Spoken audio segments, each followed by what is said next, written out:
Hi everyone, welcome back to our online study group. काफी time हो गया हमें ऑनलाइन क्लासेस चलाते हुए। आइए बढ़ते हैं अपन अपना सिलेबस को कंप्लीट करने के लिए। आपने देखा कि मोस्टली 3 चैप्टर हम हमारे कर चुके हैं पूरे इंडियन इकोनॉमिक्स के। जो लास्ट चैप्टर है वो अब हमारे सामने है और सबसे इम्पोर्टेंट बात ये है कि इस चैप्टर के बाद में हमारी इंडियन इकोनॉमिक्स की बुक पूरी हो जाएगी। काफी इंटरेस्टिंग सा चैप्टर है, काफी इंपॉर्टेंट चैप्टर भी है। 6 मार्क्स अकेला कंटेन करेगा। 6 नंबर का चैप्टर है, छोटा सा चैप्टर है, टॉपिक 3 है, लेकिन अगर इसको एक्सप्लेनेटिव मेथड से देखें तो एटलीस्ट 4 से 5 क्लासेस लग जाएगी हमारी ऑनलाइन क्लासेस।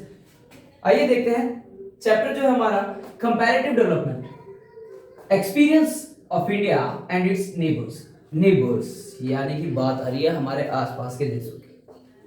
अब आसपास के देशों में देखें अपन तो पाकिस्तान है, चाइना है, बांग्लादेश है, श्रीलंका है, भूटान है, नेपाल है, इन सभी के बारे में।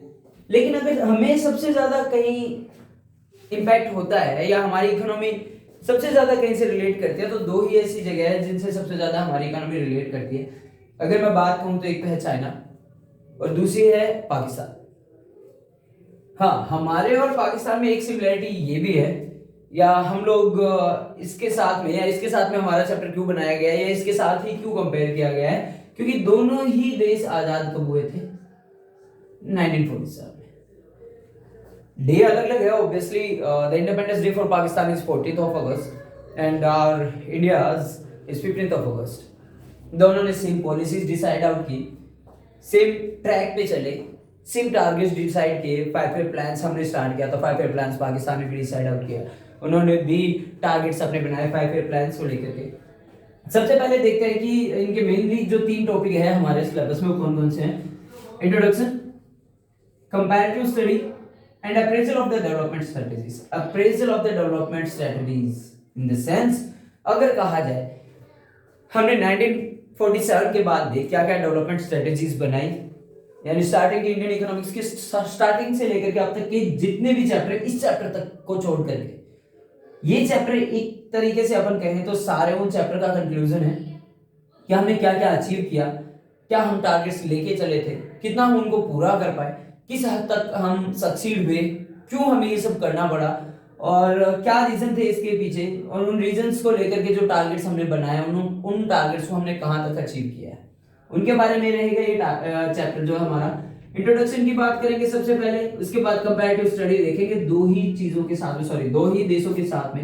एक तो देखेंगे हम पाकिस्तान के साथ और दूसरा देखेंगे हम चाइना के साथ। पाकिस्तान के साथ में इसलिए क्योंकि ये हमसे निकला है, एक ही साथ आजाद हुए, एक ही साल में, सिर्फ एक दिन का फर्क, 24 घंटे भी नहीं कह सकते अपन इस चीज को लेकर के। 14th ऑफ अगस्त को पाकिस्तान का इंडिपेंडेंस है और 15th ऑफ अगस्त हमारा इंडिपेंडेंस डे। और फिर बात आती है चाइना से, तो इसलिए कंपेयर किया जाएगा क्योंकि पॉपुलेशन की तरफ देखा जाए तो ये भी कम नहीं है, हमसे कहीं ना कहीं आगे ही है। लेकिन जीडीपी की तरफ देखें या डेवलपमेंट की तरफ देखें तो ये हमसे काफी ज्यादा आगे है। मार्केट इसका भी काफी ज्यादा बड़ा है, कंज्यूमर्स इसमें भी काफी हैं और हम में भी काफी है। इसलिए जो हमारा कंपैरिजन रहेगा इन दोनों नेबर्स के बीच में रहेगा, क्या क्या स्ट्रेटेजीज इन्होंने अपनाई, क्या क्या स्ट्रेटेजीज हमने अपनाई, किस हद तक ये सक्सीड हुए, किस हद तक हम सक्सीड हुए, क्यों इनको जरूरत पड़ी, क्यों हमें जरूरत पड़ी।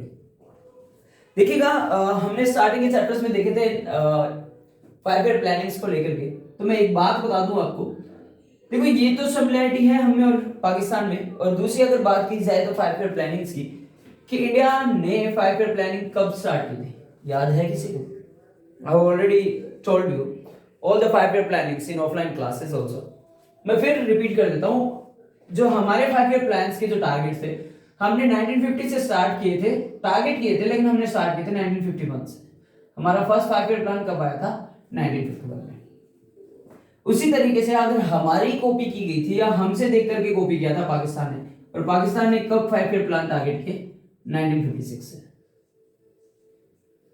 जब हमने 1951 में 5 ईयर प्लान्स को टारगेट किया, डिसाइड आउट किया, हम ट्रैक पे चले, प्लानिंग की कि भाई किस तरीके से हमें अचीव करना है, किन किन टारगेट्स को अचीव करना है, किन किन सेक्टर पे हमें वर्कआउट करना है, तो हमसे देख करके चाइना ने भी कब स्टार्ट कर लिया था? 1953।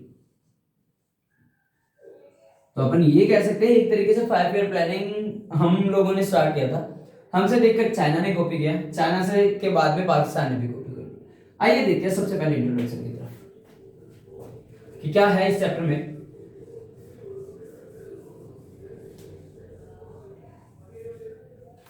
Comparative development experiences. Comparative development experiences की अगर बात की जाए तो ऐसे डेवलपमेंट एक्सपीरियंसेस या ऐसे ऑर्गेनाइजेशंस या कुछ एक देश मिलकर के एक ऐसी ऑर्गेनाइजेशन बनाते हैं जहां से हमारे इंटररिलेशनशिप कहा जाए तो जहां से हम गुड्स एक्सपोर्ट करते हैं या इंपोर्ट करते हैं, या जिनके टैक्सेस से हमें इंपैक्ट होता है या हमारे टैक्सेस से उन पे इंपैक्ट पड़ता है, उन सभी को लेकर के जो भी कंपैरेटिव स्टेटमेंट्स रहेंगे, जो भी कंपैरिजंस रहेंगे, इन चैप्टर के अंदर बात करेंगे। हमारे टारगेट्स किस हद तक पहुंचे हैं, कहां तक अचीव हुए हैं, पूरा का पूरा इंडियन इकोनॉमिक्स का सारा निचोड़ इस चैप्टर में रहेगा। क्योंकि अपन हर किसी चैप्टर के बारे में क्या पढ़ते हैं कि भी उसके डेफिनेशन, फिर उसके प्लस पॉइंट, उसके माइनस पॉइंट, उसके कंक्लूजन्स, वो सारी चीजें ही रहेगी हमारी। 3 टॉपिक रहेंगे। सबसे पहले आज बात करेंगे हम इसको लेकर के, इंट्रोडक्शन। आइए बढ़ते हैं। देखिएगा, मैंने यहाँ पर कुछ एक चीजों के नाम लिखे, कुछ एक ऑर्गेनाइजेशंस के नाम लिखे हैं जिन्होंने, जैसे मैं आपको इन ऑर्गेनाइजेशंस के थ्रू समझाऊंगा यहाँ पर पे, कोशिश करूंगा कि आपको ये चीजें काफी हद तक क्लियर हो जाए कि ये भी देखो एक तरीके से ऑर्गेनाइजेशंस है, अलग अलग कंट्रीज के अलग अलग ग्रुप्स बने हैं।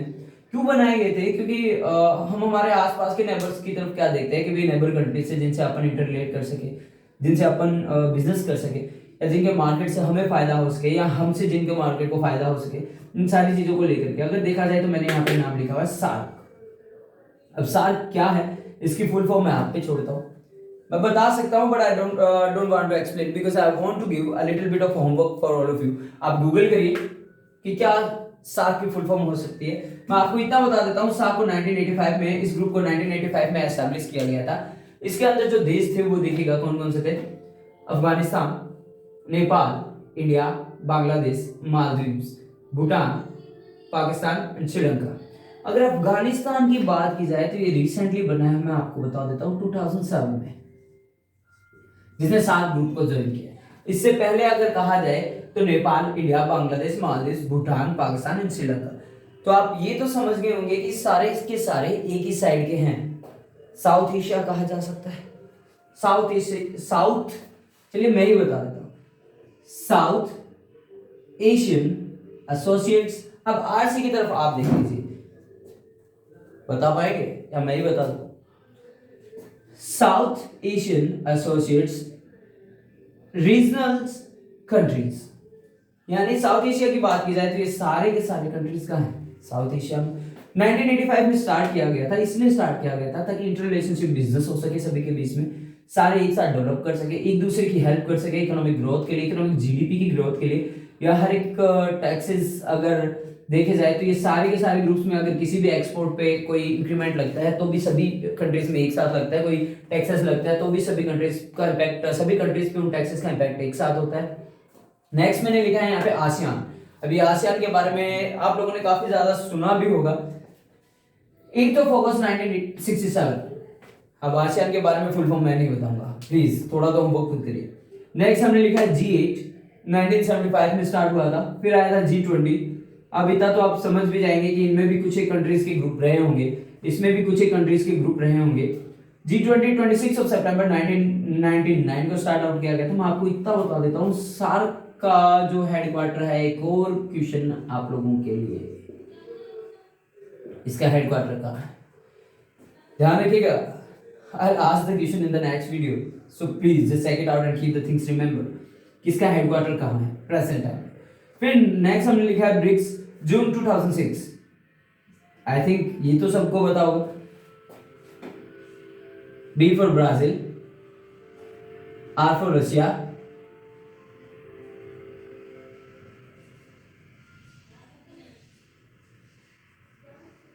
I for I love my India, I for India, C for China और S for साउथ अफ्रीका। ये ब्रिक्स के 5 देशों का एक ऐसा ग्रुप है जो 2006 में एस्टैब्लिश किया गया था, जून 2006 में।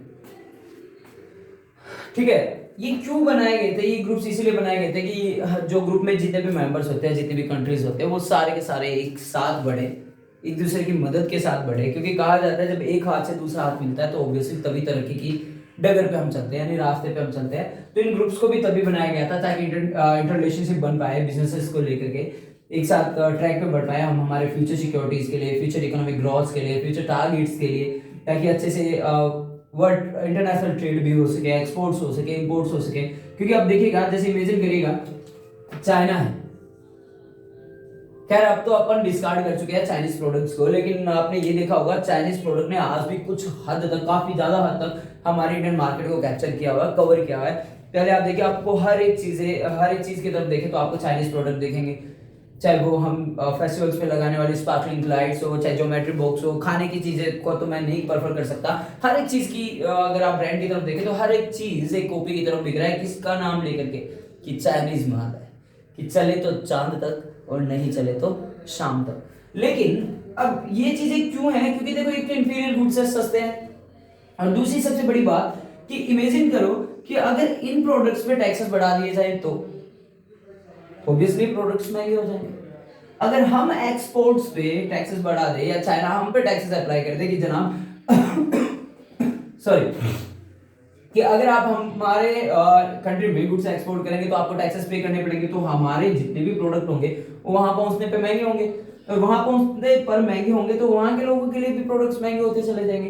तो ऑब्वियसली ये ग्रुप्स क्यों बनाए जाते हैं, ताकि सबकी जो इकोनॉमिक पॉलिसीज रहें, सबकी जो टैक्स पॉलिसीज रहेंगी वो सेम रहेगी, ताकि किसी भी देश में कोई भी तरीके का डिस्क्रिमिनेशन ना हो, या वहां के लोगों को ये ना लगे कि भाई हाँ, अगर हम यहाँ पे if we are investing into this country और with this country then we have to pay maximum amount of taxes. तो इन चीजों से बचने के लिए ग्रुप्स बनाए गए हैं। ध्यान रखिएगा, हम giving you homework for this. आपको इसके बारे में लिखना है, आसियान के बारे में लिखना है, G8 के बारे में लिखना है, G20 के बारे में, ब्रिक्स के बारे में। ध्यान रखिएगा 6 मार्क्स में 4 मार्क्स का जो थ्योरेटिकल क्वेश्चन रहेगा वो बड़ा रहेगा, यानी एक 4 मार्क का क्वेश्चन और एक 2 मार्क्स का क्वेश्चन। तो 2 मार्क्स के क्वेश्चन में से इनमें से किसी के बारे में भी पूछा जा सकता है, that's why I have written down. अब देखिए आगे बढ़ते हैं थोड़ा सा।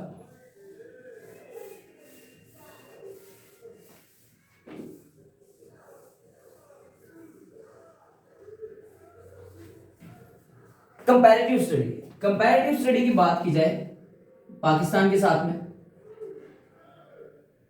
और चाइना के साथ में, मैं फिर बता देता हूं क्यों, क्योंकि भाई इंडिया ने और पाकिस्तान ने 1947 में इंडिपेंडेंस अचीव किया था, सेम ईयर में, सेम मंथ में, बट 24 से भी कम टाइम का डिफरेंस था दोनों के बीच में। हमने स्टार्ट आउट किया, इंडिया की बात की जाए, sorry I have written down here, 1951 5 year plan, 1956 Pakistan, 1953 China. Comparative study रहेगी इन तीनों के बीच में कि भाई हमारे तीनों के क्या क्या अचीवमेंट्स थे, क्या क्या हम लोगों ने प्लान्स डिसाइड किए थे, किस हद तक हम सक्सीड हुए हैं टारगेट्स को लेकर के। 5 ईयर प्लान्स की अगर बात की जाए तो हमने काफी सारी चीजों को डिस्कस किया था इसके अंदर, चाहे हमारे वो स्टडी से रिलेटेड हो, लिटरेसी को लेकर हो, या फिर चाहे हमारी इकोनॉमिक ग्रोथ को लेकर हो, चाहे रॉ मटेरियल को लेकर हो, चाहे हमारे प्रोडक्शन सेक्टर को लेकर हो, चाहे हमारे एग्रीकल्चर सेक्टर को लेकर के हो, इन सारी चीजों के बारे में हमने डिस्कस किया था। तो नेक्स्ट जो क्लास रहेगी हमारी वो रहेगी इन सभी के बारे में कि क्या क्या कंपैरिजन थे, क्या क्या स्ट्रेटेजीज दोनों देशों ने अपनाई थी, क्या पाकिस्तान ने अपनाई थी, क्या चाइना ने अपनाई थी, और क्या हमने अपनाई थी। हमारी स्ट्रेटेजीज के बारे में देखा जाए तो हमारी पहली स्ट्रेटेजी क्या थी, जैसे कि हम लोगों ने पहले भी डिस्कस किया था, हमारी पहली स्ट्रेटेजी थी एग्रीकल्चर। फिर हमारे थे self help groups, production level को इंक्रीमेंट करना, या जितने भी हमारे जो इंडस्ट्रियल सेक्टर है उनको इंप्रूव करना। आपको याद है 1991 में कौन सी पॉलिसी आई थी, बता पाएंगे? जिसको भी 1991 के बारे में याद है कृपया करके कमेंट में जरूर बताएं, please comment in the comment box कि 1991 में कौन सी पॉलिसी आई थी जिसके अंडर हमने 3 चीजें देखी थी। आई थिंक याद होगा, बट मैं नाम तो नहीं बताऊंगा, इसका नाम आपको कमेंट करना है। 3 चीजें देखी थी जिसका एल फॉर क्या था, लिबरलाइजेशन, टी फॉर क्या था, प्राइवेटाइजेशन, और G4 क्या था, ग्लोबलाइजेशन। अब एक तरीके से अगर देखा जाए तो ये जो ग्रुप्स हम बात करें या जो डिस्कस कर रहे हैं वो ग्लोबलाइजेशन का हिस्सा है कि अपने मार्केट को इंटरनेशनल लेवल पे इस तरीके से ओपन कर देना या वाइड स्प्रेड कर देना कि कोई भी देश आप में इन्वेस्ट कर सके। और वो ऑब्वियस सी बात है, अगर कोई देश आप में इन्वेस्ट करेगा तो ऑब्वियसली आपका रॉ मटेरियल कंज्यूम होगा, हमारे उस देश के लोगों को क्या मिलेगा, एम्प्लॉयमेंट मिलेगा, एम्प्लॉयमेंट मिलेगा तो क्या होगी, डेवलपमेंट होगी, इंफ्रास्ट्रक्चर मजबूत होगा, पर पर्सन इनकम बढ़ेगी। तो ये सारी चीजें आप देखो, जब अगर एक देश इन्वेस्ट करता है किसी एक देश में तो ऑब्वियसली ये सारी चीजें इंपैक्ट आउट होती है, जॉब भी मिलती है, जॉब एम्प्लॉयमेंट भी आते हैं, इंफ्रास्ट्रक्चर भी सॉलिड होता है, इन्वेस्टमेंट लेवल भी बढ़ता है, लोगों का ट्रस्ट भी बढ़ता है, इंटरनेशनल लेवल पे ट्रस्ट बढ़ता है कि अगर कोई देश हमें इन्वेस्ट कर रहा है तो ऑब्वियसली दूसरा देश भी क्या देखेगा, obviously India is having a huge market so we should definitely invest with that. तो ये जो था हमारा चैप्टर का स्टार्टिंग था, इंट्रोडक्शन क्लास थी। इस क्लास के बारे में अपन नेक्स्ट टॉपिक में डिस्कस करेंगे। छोटा सा चैप्टर और बड़ा इंटरेस्टिंग सा चैप्टर है, 3 ही टॉपिक रहेंगे, बट अगर एक्सप्लेनेटिव मेथड से मैं फिर रिपीट कर रहा हूं करेंगे तो एटलीस्ट 4 to 5 क्लासेस रहेगी। सो बने रहिए क्लासेस के साथ में। See you in the next class with one more important message. Stay safe, stay at home, and have a great day. Thank you.